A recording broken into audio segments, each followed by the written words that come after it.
This is a 9-day tour from Dublin to Dublin, which will be bringing us to some of the most beautiful landscapes in any country, just like the landscapes we saw in New Zealand.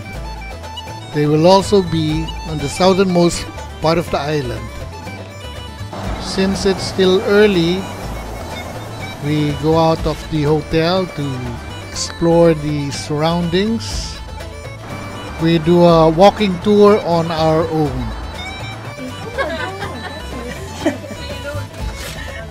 Of Dublin. So what we're going to do, we're going to go and see all the sights in the city of Dublin first of all this afternoon, and then we're going to head back to the hotel here. We'll drop everybody who's not coming with us this evening.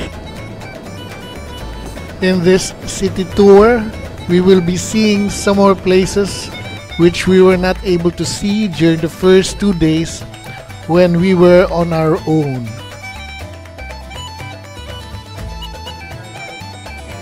The hotel we're presently in is closer to the airport, while when we were on our own, the hotel we came from is closer to the center of the city.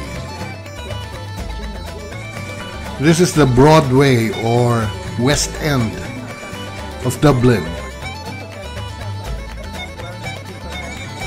We're now at the central part of Dublin. The Irish accent of Mary was pronounced, but was understandable. There are a few more bullet holes in the monument on different angels, such as one on the left elbow, one below his shield, and one on a robe. It is part of the Bank of Ireland that you've got there. But if you keep looking, on the left-hand side you have got the main entrance to Trinity College coming into view. And the university, it's the oldest university that you've got in the country over here. It goes back to 1592. You can see the statue that is on the left-hand side. You will see it is of the great orator Edmund Burke, and on the right-hand side then you've got Oliver Goldsmith, who wrote plays like She Stoops to...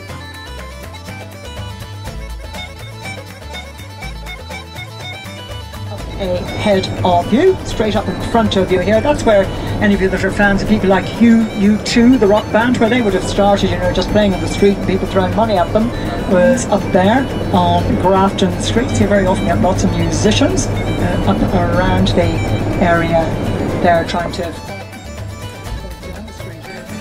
The amount of road work going on was massive, to say the least, but well managed, to put it mildly.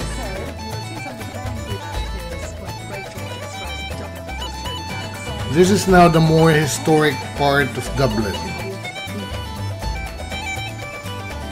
Ireland has many achievements, but the most they are proud of are of their literary greats. Oscar Wilde was an Irish poet and playwright. He became one of London's most popular playwrights in the early 1890s.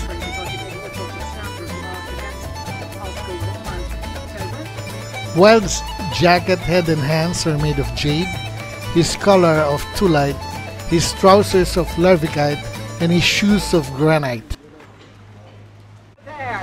So when they put the statue of Oscar Wilde up, he loved, you know, he was very colourful himself, he loved colourful clothes, he was very flamboyant and everything. So they decided that they would do, a man called Danny Osborne did this statue here. So they've got this massive boulder. They brought stone in from all over the place. And you have, for example, you can see his jacket. He's got, you know, the green jade jacket on him. But this is also jade, believe it or not. I never knew this. A lot of you probably know this.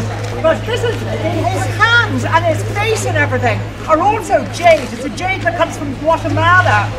And you have got, you know, lots of different then stones that they have used from various parts of the world. Quite a lot of the stone was brought in from Norway also to do the statue. The detail is fabulous. You look at the rings and his shoes and everything on it. So another thing also, that when Oscar Wilde, when the whole scandal broke about him, because he was so...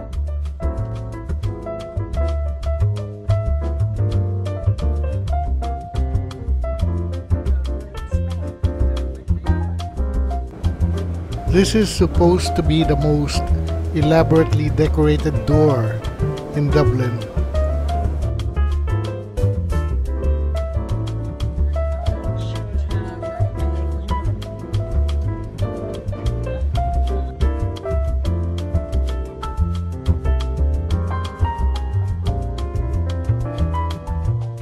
This is in front of the police station. One lady trying to get her car out.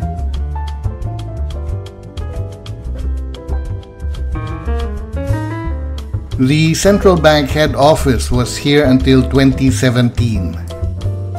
The central bank's reputation was badly damaged in the Irish financial crisis. Its main criticisms include commercial property bubbles and mortgage limits being circumvented by the Irish banks and the state. Jonathan Swift is another Irish writer depicted in this building's wall, illustrating his Gulliver's Travels work.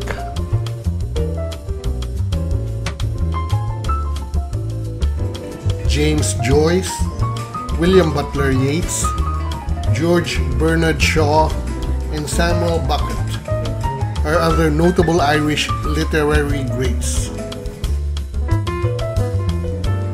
We will be experiencing throughout the trip the inspiration these people got from the natural beauty of this island. The Great Famine happened between 1845 and 1852. It is also referred to as the Irish Potato Famine. During the famine, about 1 million people died and 1 million more immigrated from Ireland. The greatest impacted areas are to the west and south of Ireland. The proximate cause of famine was potato blight, which ravaged potato crops throughout Europe during the 1840s. This is due to 2/5 of the population of Ireland having a subsistence reliance on this cheap crop for a number of historical reasons. The island's population fell by between 20 and 25%. Early in the morning at the Dublin Regency reception, getting ready to leave Dublin, the Republic of Ireland, to go to Belfast, Northern Ireland.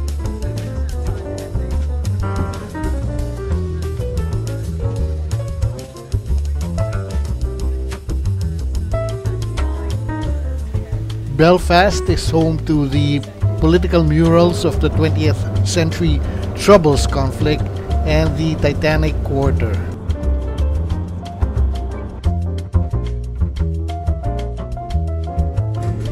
The history of Ireland is very important to Americans, since about 33 million Americans, or 10.5% of the total population, reports Irish ancestry.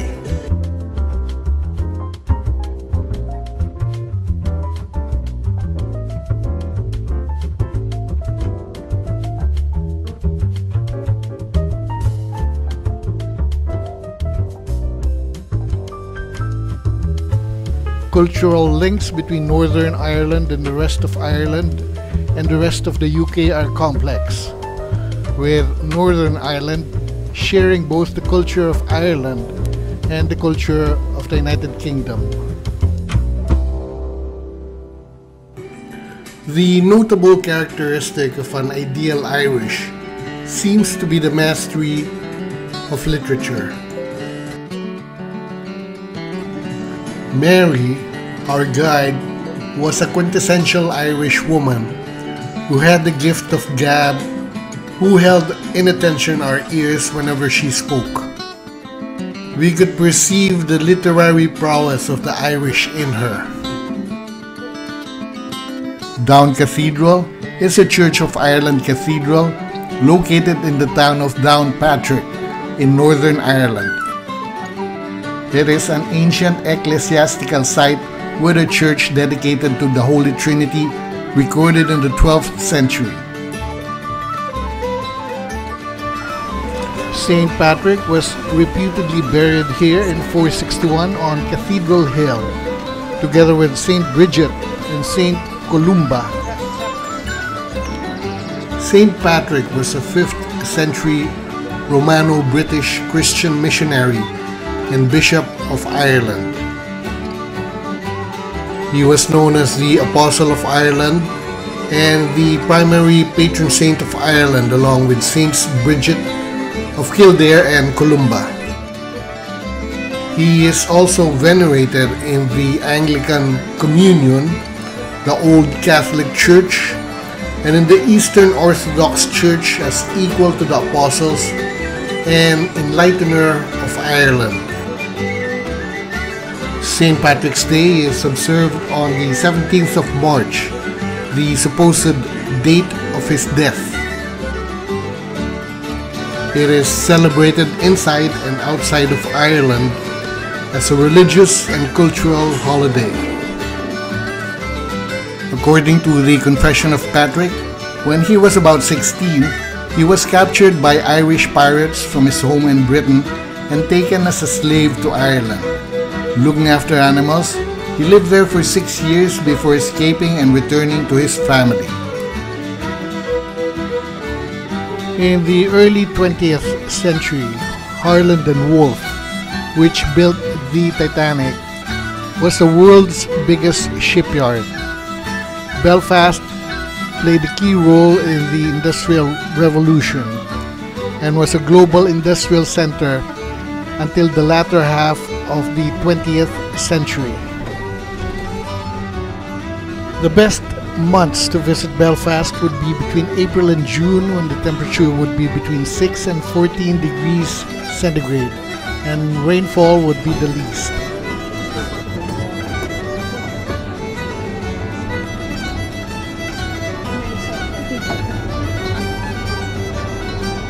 Belfast is the capital of Northern Ireland.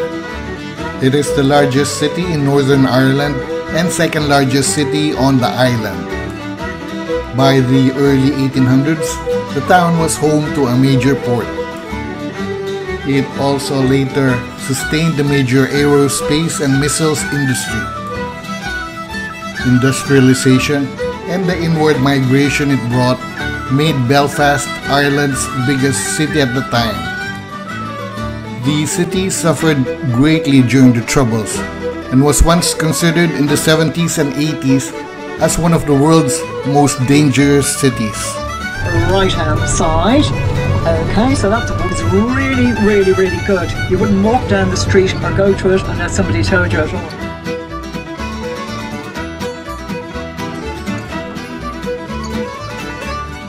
We did not have too much qualm about Irish food since the English options were always there. Unlike in some other countries where the hotel food kept in stride with the local taste. I would say that the most difficult part of this tour would be the deciphering of what a local may be trying to say behind the thick accent.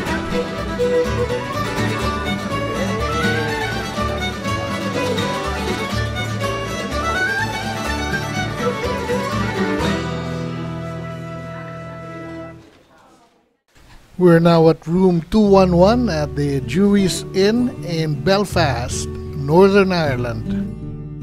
Belfast has a population of just about 300,000. It was the birthplace of the RMS Titanic, which famously struck an iceberg and sunk in 1912.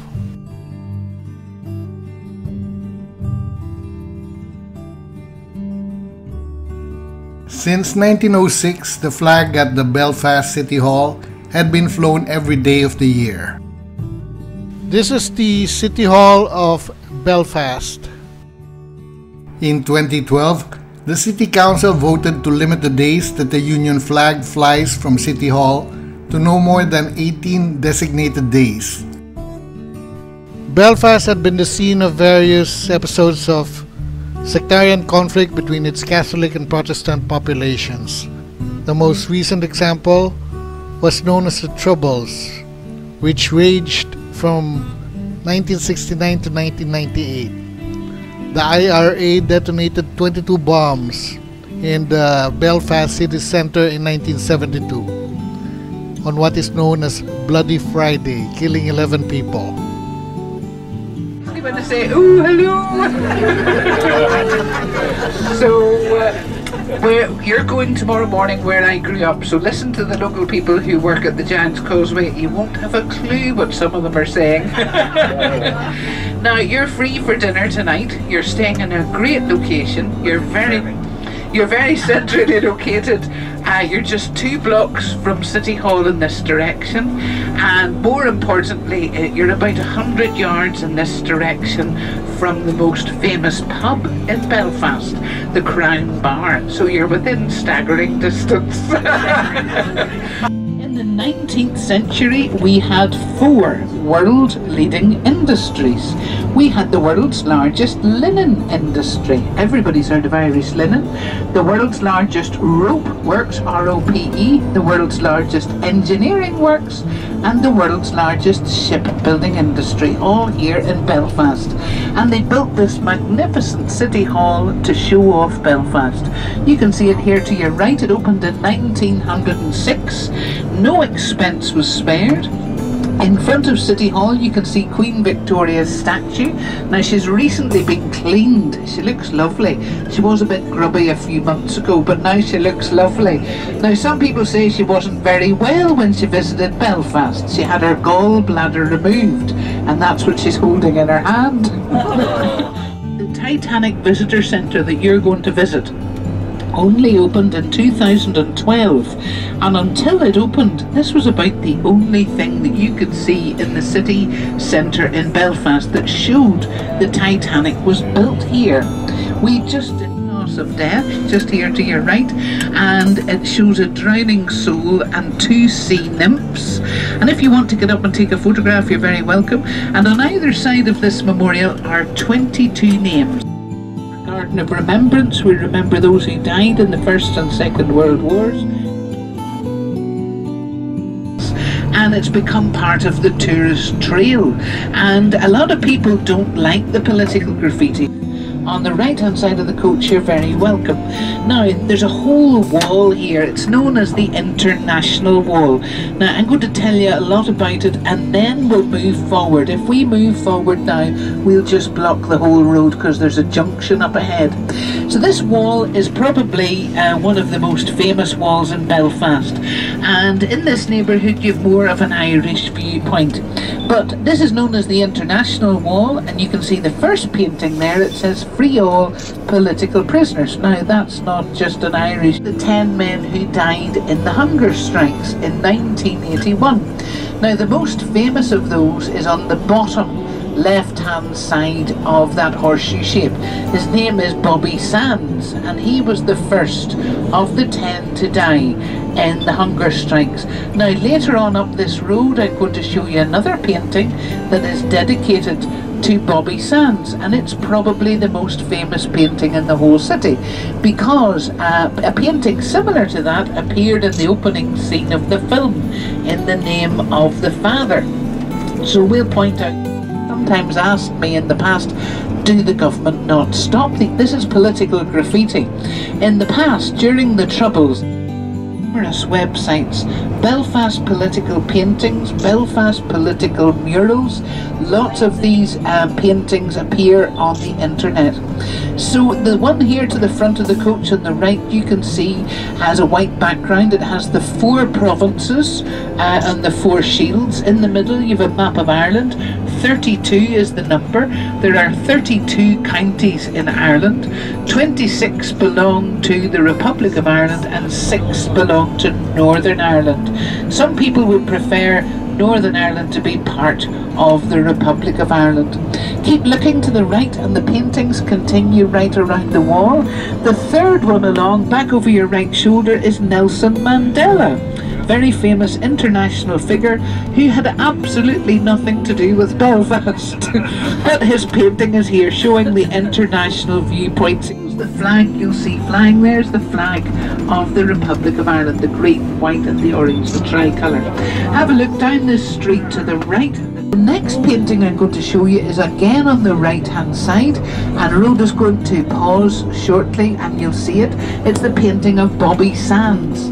The first one actually here on the right hand side is a poster that shows the 10 men who died in the hunger strikes in 1981. Bobby Sands' face is to the left of the yellow face there. Saoirse in Irish means freedom, and this is probably the most famous painting here in the whole city. And Rhoda's going to pause here, and this is Bobby Sands' painting.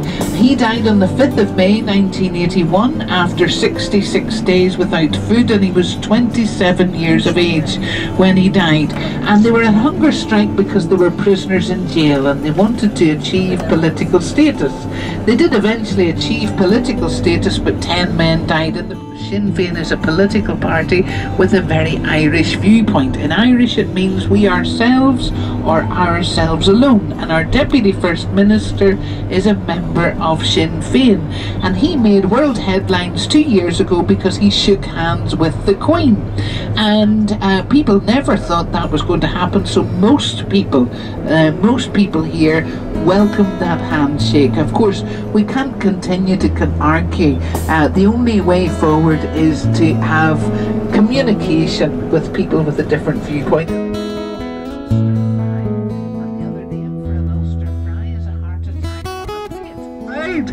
And this is where the defibrillator was invented by a man called Professor Frank Partridge, and he has saved thousands of lives by that invention all over the world. But here in Northern Ireland we have the highest rate of heart disease in Western Europe. We're neck and neck with the Scottish to see who can be the most unhealthy. We do have a genetic weakness, and but of course we do love all the wrong types of food. So no wonder Professor Partridge invented the defibrillator here. Another very famous invention, a medical invention, was the pioneering surgery, the use of titanium plate to strengthen broken limbs. The tourist attraction of Belfast was unlike any other city. It was extremely political.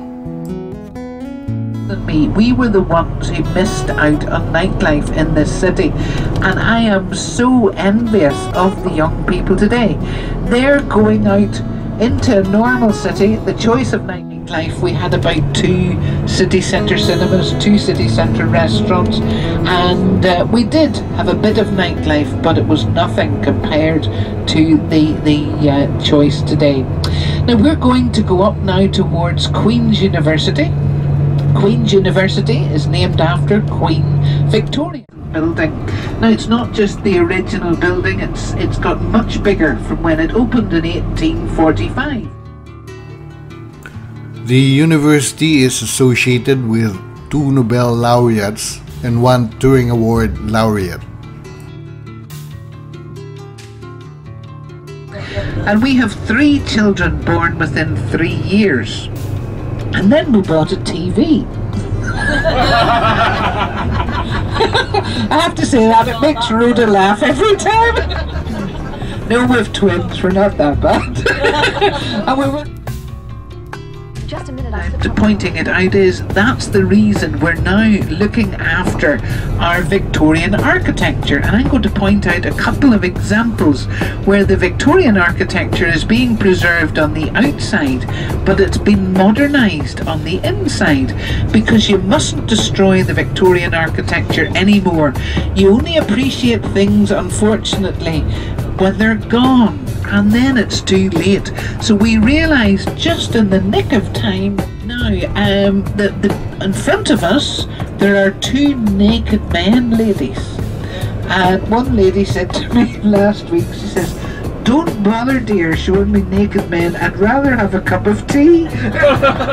Hang of it, we like having a bit of fun, and that's all it is. So there you are, men in flight, ladies up there to the front right of the coach, or officially men in flight, but then unofficially draft and overdraft. side, you can see your hotel just up ahead on the left. Now there's the Crown Bar, that's the one I told you about. If you let your eye move forward on the right hand side, you'll see a clock hanging outside a building called Robinson's. That's the one that you'll see the doll, the little doll, the Philomena doll that was found floating on the water when the Titanic went. Have a look here on the left, you can see the little yellow Victorian fountain named after a former Lord Mayor. Look over your left shoulder, you'll see the glass viewing dome over the shopping centre. Now, around the corner, just up ahead, you're going to see Belfast's Leaning Tower.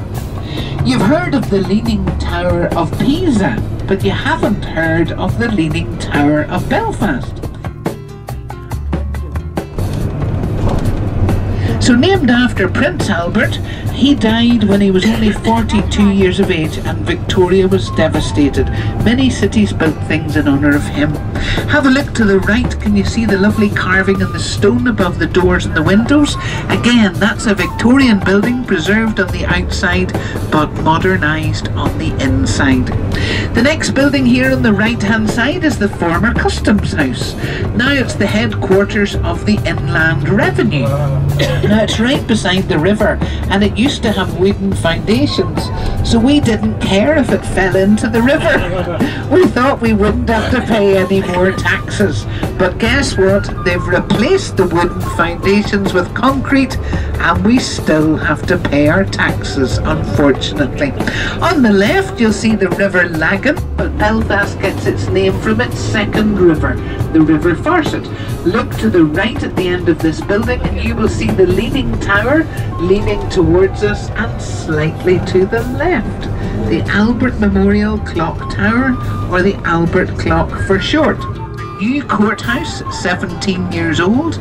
It's got a low fence. Have a look at the next building to the right because it's very different. This is the original courthouse, opened in 1932. But look at that massive security wall that was built in the 1980s. It's actually 12 feet thick. And a courthouse, of course, is a symbol of justice, and terrorists don't like justice, so they continually attack this building, and this is why they had to build this huge security. My impression of Belfast is a city which has not yet healed its wounds. And we'll find out as we learn more about its past. People say to me, how can we remember? Well, the dominating colours, red, white and blue, but the other symbol is the Red Hand of Ulster. Now, I'm going to tell you the story of the Red Hand of Ulster. The story goes that the family called O'Neill were coming to Ireland, and the father and the two sons were in the boat, and the father said to the two sons, whoever puts his hand on the land first can claim it for themselves. So the first son jumped out of the boat and started swimming towards the land. The second son thought, I really want this land, but I can't catch my brother up now. So what did he do? He cut off his hand and threw it to the land. And if you cut off your hand, it's covered in blood, and blood is red, is the shipyard. And you can see the two massive yellow cranes that are in the shipyard. Now these cranes are called Samson and Goliath. Now they weren't here when the Titanic was built. If you want to stand up and take your photograph, you're very welcome. They were erected in 1969 and 1974. And isn't that a much nicer painting than you've just seen? You are never too old to set another goal or to dream a new dream. Now C.S. Lewis was born in Belfast in 1898. Thomas Andrews, the designer of the ship. Now Thomas Andrews, if you saw that film with Kate Winslet, Thomas Andrews was the designer of the ship, and he was the man who changed the time on the clock on the mantelpiece as the ship was sinking. Were the company that owned the Titanic, and they were based in Liverpool in England, and they chose Belfast to have all 70 ships built here in this city.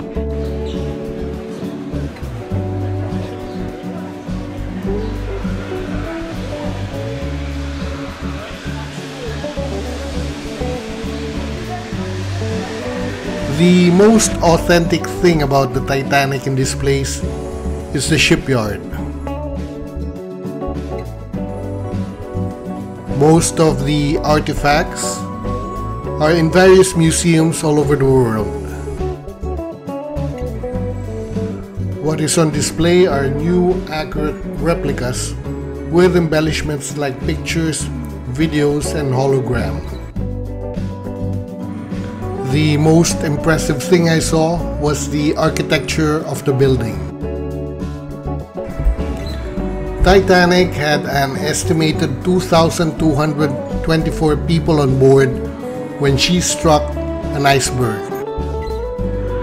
Titanic's lifeboat system was designed to ferry passengers to nearby rescue vessels, not to hold everyone on board simultaneously. It resulted in the death of more than 1,500 people.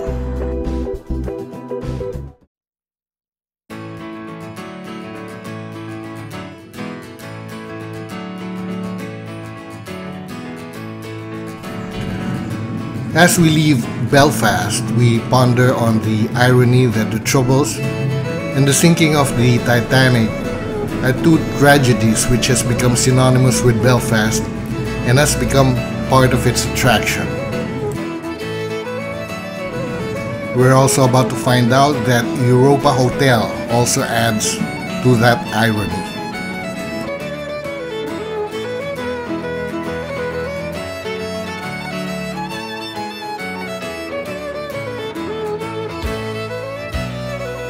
This is the Europa Hotel, which is a 4-star hotel in Belfast. It is known as the most bombed hotel in Europe and the most bombed hotel in the world. The Europa was a target for the IRA because of its high visibility as a landmark building, symbolizing investment in the city. And the fact that the press corps were based there guaranteed maximum publicity for any attack.